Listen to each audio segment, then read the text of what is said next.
Hello दोस्तों, मैं सचिन कुमार स्वागत करता हूं आपका स्माइल मेकर पर। दोस्तों, हमने पिछले लेक्चर में पढ़ा था प्रकाश का अपवर्तन, और अपवर्तन में क्या पढ़ा था? अपवर्तन के नियम और क्या पढ़ा था? अपवर्तन के नियम और स्नेल का नियम हमने देखा था। ठीक है, आज हम उसी को कंटिन्यू करते हुए इस क्लास को स्टार्ट करते हैं। और आज हम पढ़ेंगे क्या? प्रकाश के अपवर्तनांक। ठीक है, क्या पढ़ेंगे आज हम? प्रकाश के अपवर्तनांक, यानी कि अपवर्तनांक आज हमारा टॉपिक होगा। पूरी चर्चा आज हम इस क्लास में करेंगे, वो करेंगे अपवर्तनांक। ठीक है, अपवर्तन पढ़ लिया आपने। ठीक है, आज हम जो चर्चा करेंगे इस क्लास में सभी की, वो करेंगे अपवर्तनांक। ठीक है, अपवर्तनांक किस प्रकार का अपवर्तनांक होता है? मान लो कितने हैं हमारे पास? यह है कांच, और नीचे है वायु। ठीक है, ये क्या है? माध्यम 1, और ये है सेकंड माध्यम। ठीक है, ये कौन सा है? फर्स्ट माध्यम, ये है सेकंड माध्यम। ठीक है, यहाँ तक कोई दिक्कत है? अब देखना हम अपवर्तनांक कैसे समझते हैं।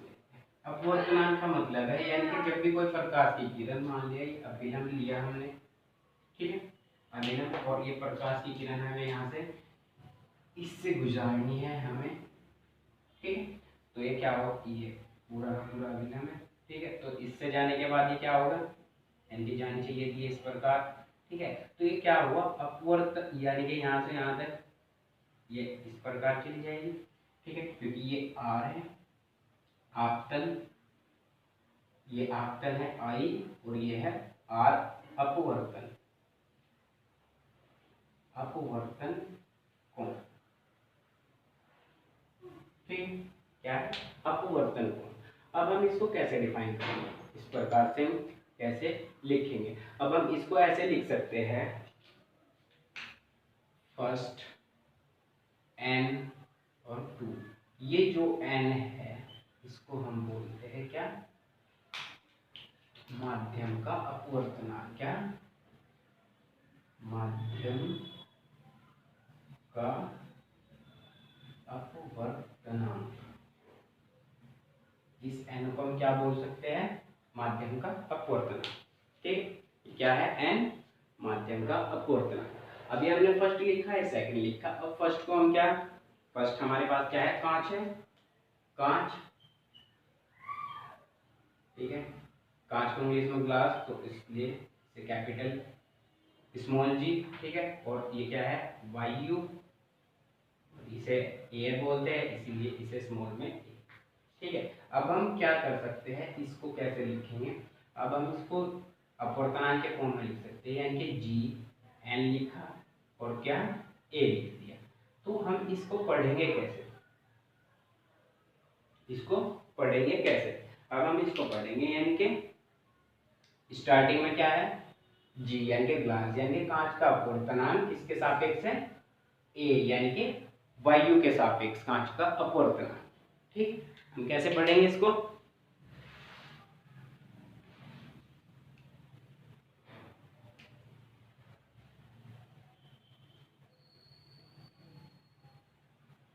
कैसे पढ़ेंगे?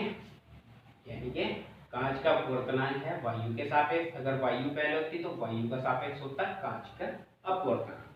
ठीक है, स्टार्टिंग में क्या है? जी। ठीक है, क्या है? जी, और ये है फिर एन। एन को हमने क्या प्रदर्शित किया?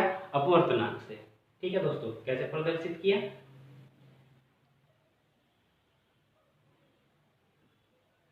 ठीक है, अब ये क्या है? कांच। अब हम इसको देखते हैं किस प्रकार से और डिफाइन करते हैं। ठीक है, अब हमने ये देखा, चलो मैं इसको और बड़ा बड़ा लिखता हूँ, ये आपकी समझ में आ चुका है ना? अब हम देखते हैं इसको, ये लिखा हमने क्या? जी लिखा, और ये कैपिटल एन, स्मॉल एन, और ये ए। ठीक है, अब हम इसको लिख सकते हैं, यानी कि जी, ये ग्लास यानी कि कांच का अपवर्तनांक किसके सापेक्ष है? वायु के। अगर वायु पहले होती, यानी कि ए पहले अगर ये होता। अब देखते हैं इसको हम कैसे किस फॉर्म में लिख सकते हैं। हम इसे लिख सकते हैं, ये जी है यानी कि कांच की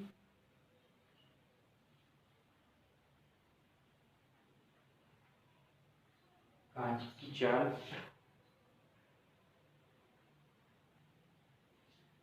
कांच में प्रकाश की चाल, और अपॉन क्या है, ये कांच है स्टार्टिंग में इसलिए हमने कांच लिया, ए तो यानी कि वायु, वायु में प्रकाश की चाल।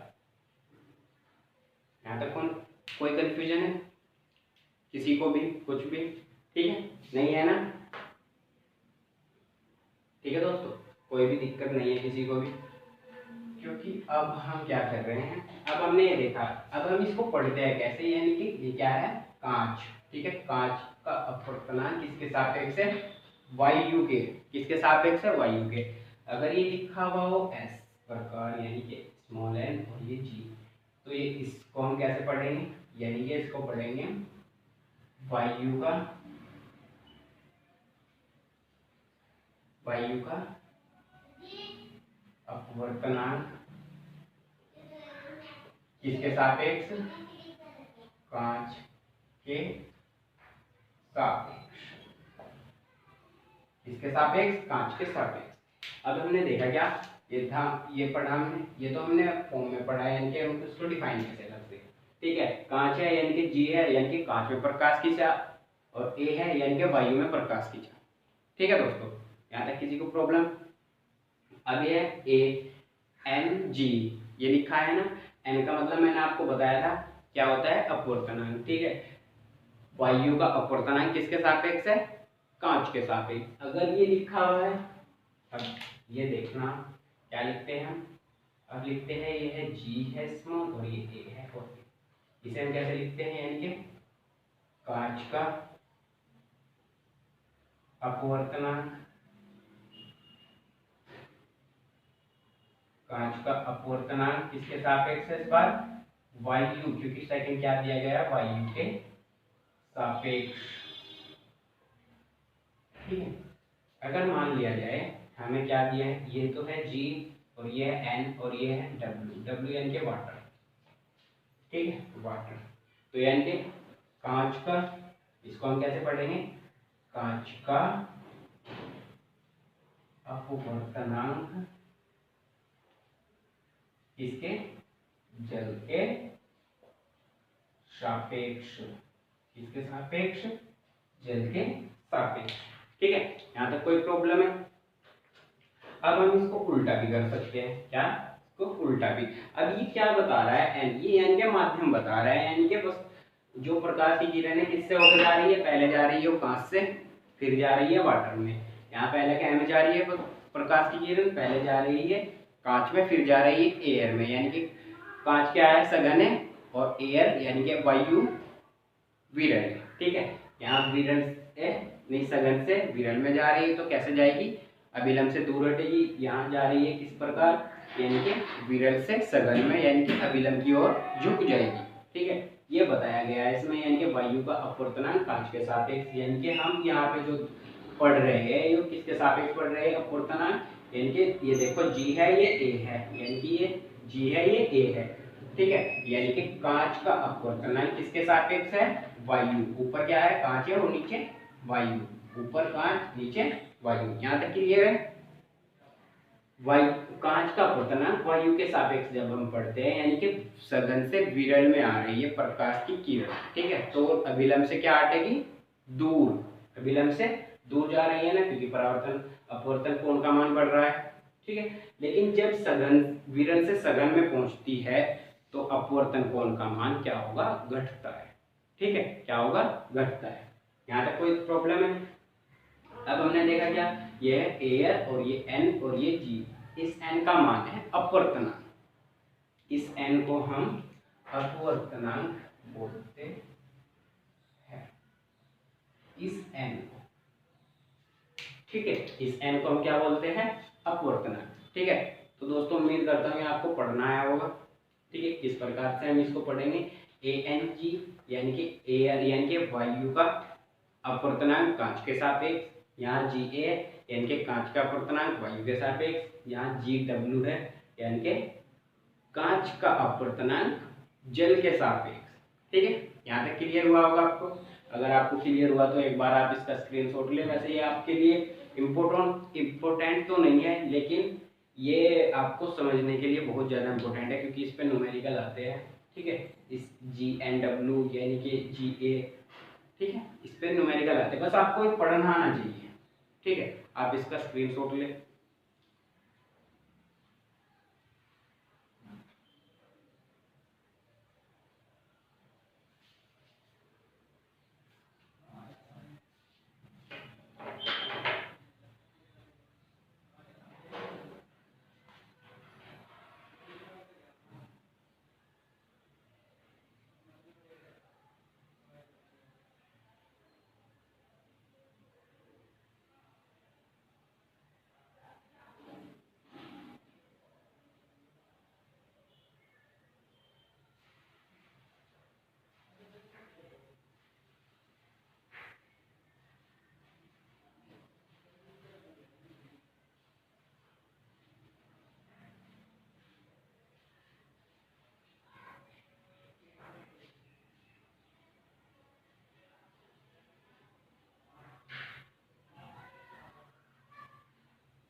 ठीक है, अब हम पढ़ते हैं क्या, प्रकाश किरणों की उत्कर्मणीयता, यानी कि हम पढ़ेंगे क्या, प्रकाश किरणों की उत्कर्मण, यानी कि लिख देता हूं मैं।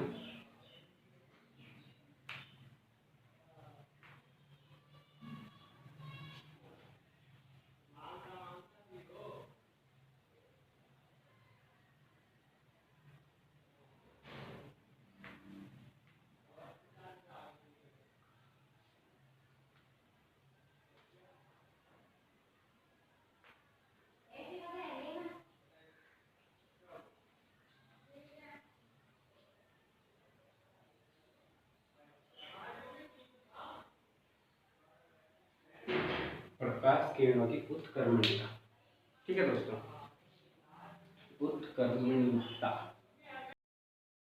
उत्कर्मणीयता। ठीक है दोस्तों, तो हम इसको अब देखते हैं कैसे। उत्कर्मण्यता का मतलब क्या होता है, यानी कि उल्टा। इसका जो अर्थ होता है, यानी कि जो देसी भाषा है या आप आपकी भाषा में उत्कर्मण्यता को क्या बोलते हैं, यानी कि उल्टा। हम इसको क्या उल्टा बोलते हैं, या क्या रिवर्स हो रहा है। ठीक है, क्या रिवर्स। ठीक, उल्टा यानी कि उत्कर्म या व्युत्क्रम, यानी कि उल्टा भी बोल सकते हैं हम इसको, या उत्कर्मण्यता। ठीक है, अब देखते हैं हम इसको कैसे पढ़ते हैं, यानी कि किसकी है, प्रकाश किरणों की उत्कर्मण्यता, यानी कि अब किरणों की उत्कर्मण्यता पढ़ते हैं। ठीक है, उसको कैसे पढ़ेंगे, अब हम देखते हैं। अब हम क्या लेंगे, एक हमने लिया, ये है कोई बॉक्स ले रहे हैं हम।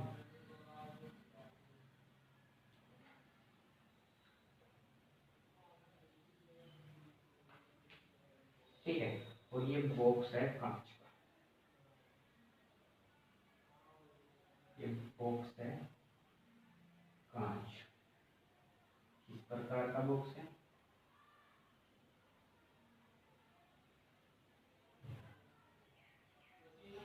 ये है कांच। क्या है, ये है कांच। ठीक है, इसे स्मॉल में क्या जी यानी कि ग्लास। ठीक है, जी लिख दिया है स्मॉल में। ठीक है, और ऊपर क्या है, ये कांच है जब, तो सारे में क्या होगी, सभी क्षेत्र में। ठीक है, ये वायुमंडल में रखा है, तो ऊपर क्या है, वायु है। जाहिर सी बात है, लिखने की कोई जरूरत नहीं है। ठीक है, लेकिन फिर बना देते हैं, ये है वायु, और ये क्या है, ए है। ठीक है, और हमने क्या खींचा इसमें, एक अभिलंब, हमने खींचा एक अभिलंब। ठीक है, इसका नाम है एन N1 और ये है N2। यहाँ तक किसी को प्रॉब्लम नहीं होगा। अब हम इसको लिखते हैं, ये है A, ये B, ये C, ये D। यहाँ तक कोई प्रॉब्लम। अब आपने देखा क्या, यानी कि क्या है, वायु है और ये कांच है। मैंने आपको बताया था कांच क्या होगा, वायु के सापेक्ष सघन, और वायु क्या होगी, विरल। ठीक है, तो उसमें लिख देते हैं फर्स्ट माध्यम क्या है, फर्स्ट है क्या, विरल, विरल माध्यम। और ये जो सेकंड है, ये कौन सा माध्यम है, सेकंड है सघन माध्यम। यहाँ तक कोई दिक्कत। अब बच्चे जो मैं समझाना चाह रहा हूँ ना, वो चित्र पे डिपेंड है। मैं आपको हर चीज डायग्राम से समझाऊंगा, हर चीज A to Z, चाहे वो कुछ भी हो, क्योंकि डायग्राम से बहुत जल्दी लर्न होती है चीज। ठीक है, अब देखते हैं हम इसको सॉल्यूशन किस प्रकार से करते हैं। ठीक है, ये गई कोई प्रकाश की किरण। ठीक है, यहाँ तो कोई प्रॉब्लम किसी को। अब इन इसके और इसके बीच कौन सा कोण होगा, ये होगा आई, आपतन कोण। यहाँ तक कोई कंफ्यूजन नहीं है किसी को भी। ठीक है, और ये टकराने के बाद सीधी नहीं जाएगी, थोड़ी क्या होगी, थोड़ी सी ऐसे चली जाएगी। ठीक है, ये हमने थोड़ी इस प्रकार। और इनके बीच कौन सा कोण है, अपवर्तन कोण, यानी कि आर। ठीक है, ये कौन सा कोण है, आर। यहाँ तक क्लियर है सबको, कोई प्रॉब्लम नहीं है। इसका नाम रख देते हैं ABCD, ये रख दिया E, या ऐसा रख दो, इसका नाम रख दो P है, और ये है क्या हो, ठीक है, ये हमने P रखा, ये क्या रख दिया। अब हमने सबका मान कर दिया। ठीक है, तो अब हम क्या करेंगे, अब हम इस चित्र की क्या थोड़ी सी डेफिनेशन लिखेंगे। क्या करेंगे, इस चित्र की थोड़ी डेफिनेशन। और डेफिनेशन किस प्रकार, यानी कि क्या करेंगे, एक चित्र लिया हमने। ठीक है, चित्र ले लिया, इस बिंदु का नाम भी कुछ रख दो O, इस बिंदु का नाम है O। यहाँ तक कोई प्रॉब्लम नहीं है। ठीक है, अब हमने देखा क्या, मैं आपको चित्र की डेफिनेशन बता रहा हूँ, क्योंकि लिखते हुए तो काफी टाइम लग जाएगा। ठीक है, यानी कि क्या है, माना, माना। अब एक बार आप बस सुनते रहना ध्यान से, किस प्रकार है, सबको सब कुछ आपको साथ के साथ ही याद हो जाएगी। माना PO, PO वायु में प्रकाश की किरण गमन कर रही है। ठीक है, गमन, गमन का मतलब चल रही है। ठीक है, क्या है, PO वायु में है। ठीक है, वायु में है ना। ठीक है, अब ये इस बिंदु से होने के बाद, यानी कि O क्या है, O क्या हो, कांच में प्रवेश कर जाती है, कांच में अपवर्तनांक अपवर्तन हो जाती है। ठीक है, यहाँ तक कोई प्रॉब्लम किसी को।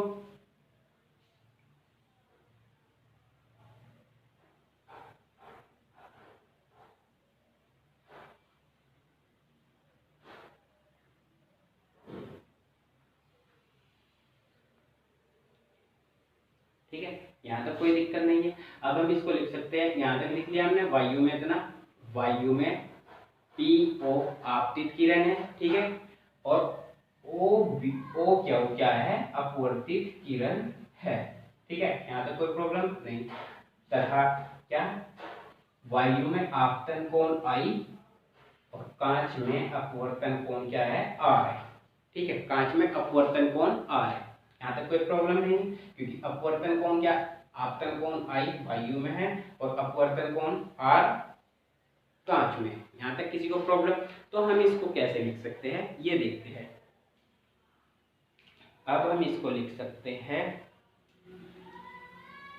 अब हम इसको लिख सकते हैं, वायु है, वायु के सापेक्ष कांच का अपवर्तनांक।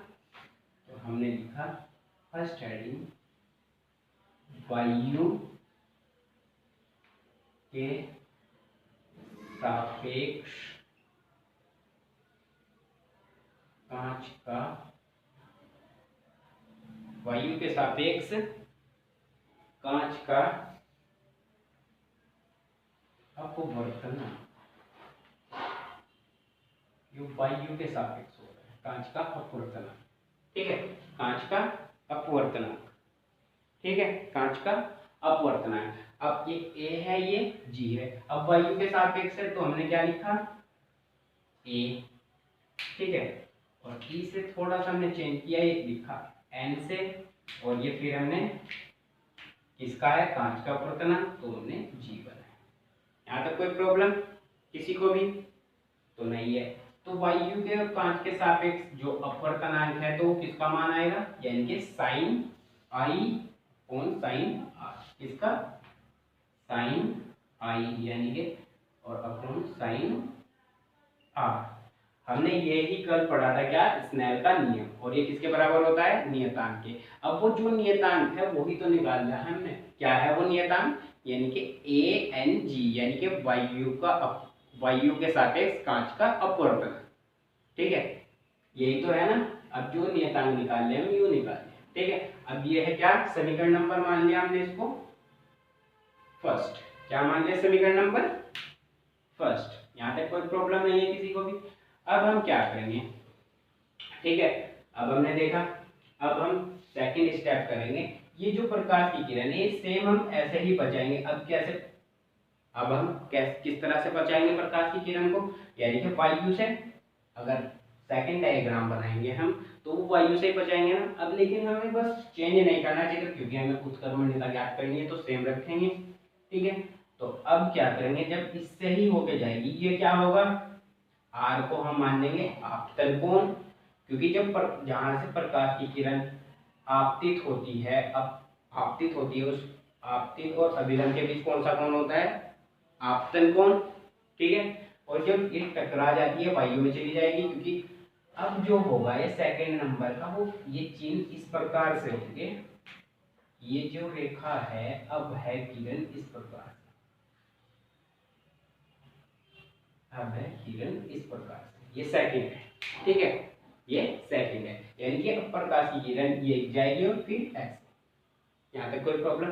अब क्या हो रहा है, यानी कि कांच से किसमें जा रही है, विरल में, यानी कि सघन से विरल में, ठीक है। जब सघन से विरल में जाती है तो किसकी ओर झुकती है, अभिलंब की ओर, ठीक है। यहाँ तक कोई प्रॉब्लम नहीं। तो ये क्या है, यानी कि आपतित किरण और अभिलंब के बीच कौन सा कोण, आपतन कोण, और ये आपतन कोण का मान कितना दे रखा है पहले से ही, आर, कितना दे रखा है, आर, और ये क्या है, ये अपवर्तन कोण हो जाएगा, और ये अपवर्तन कोण कितना दिया है, आई। बस मैं आपको ये समझाना चाहता हूँ, ये आपको समझ आ चुका है। अगर नहीं समझ में आया है तो चलो एक बार फिर से, क्योंकि ये रेखा किस प्रकार की, ये हमने पढ़ा था अभी, जब, क्योंकि हमने क्या किया था, अभी पढ़ रहे थे, तो ये इस प्रकार की, इनके एरो ये इस प्रकार, ठीक है, ये एरो इनके नीचे की ओर थे, यानी कि आपतित और आपतित, ये आपको बिल्कुल मालूम है, ये तो कोई दिक्कत नहीं। बस कंफ्यूजन कहाँ हो रहा होगा आपको, यहाँ पे क्रिएट हो रहा होगा कि अब हमने ये प्रकाश की किरण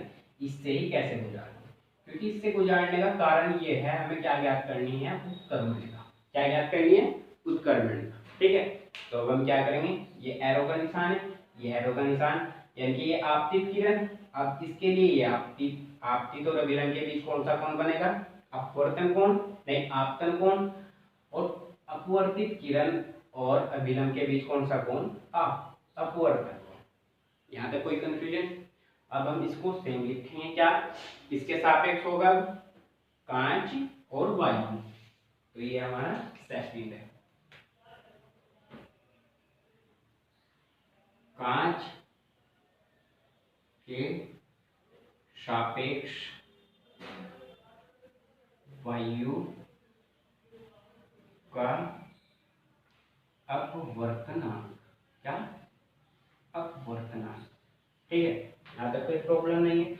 और इसको हम कैसे प्रदर्शित करेंगे, कैसे लिखेंगे, यानी कि कांच है, यानी कि जी, ये है जी। अब ये बनाया हमने एन, यानी कि अपवर्तनांक, इसके सापेक्ष हुआ ए, यानी कि एयर, वायु, ठीक है, इतना है। अब ग्लास है तो ठीक है, आपतन कोण कितना होगा, आर होगा, तो यानी कि साइन आर, अपॉन कितना साइन आई, कितना साइन आई। और यह है समीकरण नंबर सेकंड, यह है समीकरण नंबर सेकंड। यहाँ पे कोई प्रॉब्लम नहीं है, ठीक है, कुछ भी प्रॉब्लम नहीं हुई होगी।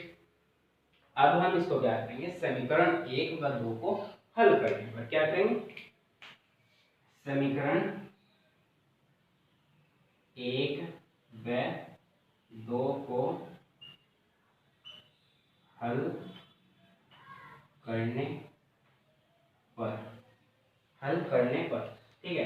अब जब हम इसको भी लिखेंगे और इसको भी लिखेंगे, क्या है, अपॉन में है, ठीक है। तो हम जब इसको सोल्व करेंगे, हम जब इसको सॉल्यूशन करेंगे तो हम इसको कैसे लिख सकते हैं, अगर इसे हम अपॉन में ले गए, इसे हम अपॉन में ले गए यानी कि नीचे ले गए तो ऊपर 1 बचेगा और इसका मान जो रखें, देखो मैं इसको सॉल्यूशन करके दिखाता हूँ आपको।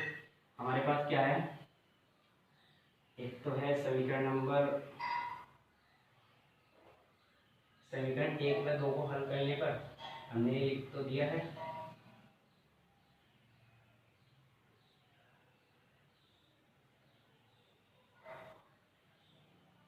ठीक है। अब देखते हैं इसको कैसे हल करते हैं। एन के लिखा हमने, ए है और ये एन है और ये जी है, ठीक है, गुना जी है, ये एन है और ये ए है और ये इक्वल है, ठीक है। ये भी दोनों को हमने जैसे गुना करी तो अब इसकी गुना कर देंगे, यानी कि साइन आई अपॉन कितना है, साइन आर है, गुना कितना है, साइन आर है अपॉन साइन आई, कितना है, साइन आई। अब हमने देखा क्या, इससे ये कैंसिल, इससे ये कैंसिल, कितना आ चुका है, 1। तो A N G Guna G N A बराबर कितना, 1 आ चुका है। अब हमें क्या मालूम है, हम या तो ए एन जी इक्वल कोई से, या तो हम इसके बराबर इसे रख सकते हैं या इसके बराबर, ठीक है, किसी को भी लेके जा सकते हैं। हमें क्या याद करना है, उत्क्रमणिका। अब हम उत्क्रमणिका क्या करनी है कि हम क्या करेंगे, A N G equal upon करेंगे क्या, जी एन ए, और यही हमें ज्ञात करना था और यही हमें ज्ञात कर लिया, ठीक है। देखो उत्क्रमणिका है ना, यहाँ पे क्या हो रहा है, वायु का अपवर्तनांक कांच के सापेक्ष, ठीक है, यानी कि वायु के सापेक्ष कांच का अपवर्तनांक हो रहा है। तो 1 अपॉन करेंगे जब, तो किसका होगा, कांच का अपवर्तनांक होगा वायु के सापेक्ष, ठीक है। तो देखा क्या हमने, ये क्या उत्क्रमणिका हो रही है ना, यानी कि 1 अपॉन आ चुका है। 1 अपॉन का मतलब उल्टा है ना, उल्टा है ना, जब 1 अपॉन करेंगे हम तो ये क्या होगा, उल्टा होगा। अगर हम इसकी वैल्यू रख देंगे तो ये सीधा जाकर ऊपर हो जाएगी, तो इसी की वैल्यू आ जाएगी। अब अगर आपको इसको सिद्ध करना है, यानी कि इसका सॉल्यूशन करना है, मैं यहाँ पे करके दिखाता हूँ इसका सॉल्यूशन आपको। ये है हमारे पास क्या, ए एन जी इक्वल है किसके, 1 अपॉन जी एन ए, ठीक है। और ये 1 अपॉन जी एन की वैल्यू हमने निकाली थी, कितनी थी, जी एन ए की ये थी साइन आर अपॉन कितनी है, साइन आई, ये वैल्यू कहाँ ऊपर चली जाएगी, और ये कितना, साइन आई अपॉन कितना आ चुका है, साइन आर, और ये किसके, ए एन जी के बराबर, ये हमने पहले यहाँ से निकाल दिया, ठीक है। तो हमने देखा क्या, उत्क्रमणिका है ना, यानी कि 1 अपॉन करेंगे तो किसकी वैल्यू किसके सापेक्ष हो जाएगा, कांच के सापेक्ष, ठीक है, कांच के सापेक्ष। अगर हम सेम रखेंगे तो ये किसके सापेक्ष है, वायु के सापेक्ष, ठीक है। तो दोस्तों आपको ये पूरा का पूरा डायग्राम समझ आया होगा बिल्कुल, इसमें कोई भी आपको परेशानी नहीं हुई होगी,